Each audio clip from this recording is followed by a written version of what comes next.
অন্তিম মুহূৰ্তত free ticket দি আছে নগৰবেৰাৰ উপহাৰ কুপনত ক্ৰয় কৰক মাত্ৰ 10খন টিকট আৰু লাভ কৰক 4টাকৈ ফ্ৰী টিকেট এই অফাৰ মাত্ৰ আজিৰ বাবে উপলব্ধ থাকিব এতিয়া কল কৰক 7896642538 নম্বৰত আৰু লাভ কৰক আপোনাৰ ভাগ্য কুপন লাখটকীয়া গাড়ী লাভ কৰিবলৈ আপোনাৰ ভাগ্য পৰীক্ষা কৰক ইমান ধুনীয়া সুযোগ আপুনি নেহেৰুৱাব আজি এই পৰীক্ষা কৰক আপোনাৰ ভাগ্য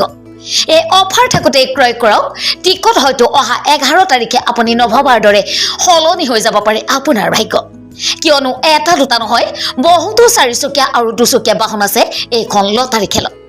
গুৱাহাটীৰ কামৰূপৰ নগৰবেৰা আঞ্চলিক ৰাস মহোৎসৱৰ সাহায্যাৰ্থে হ'বলগীয়া উপহাৰ কুপনৰ খেলখন 11 ডিচেম্বৰত অনুষ্ঠিত হ'ব নগৰবেৰা আপুনি যদি লাখপতি হ'ব বিচাৰিছে তেন্তে আমাৰ প্ৰতিবেদনত দিয়া মোবাইল নম্বৰত এতিয়াই ফোন কৰক ফোন নম্বৰটো হৈছে 7896642538 আকৌ কৈছো ফোন নম্বৰটো হৈছে 7896642538 এই লটাৰী খেলখনৰ উপহাৰ হিচাপে Maruti Baleno Maruti Espresso Royal Enfield Honda Activa Bajaj Pulsar 125 Honda Shine Bajaj Pulsar NS 125 Honda Dio Honda SP TVS Raider e rickshaw Bajaj Platina লগতে আৰু বহুতো বাহন লাভ কৰিব নিউজ 6 ৰিপৰ্ট বাতৰি লাইভ 24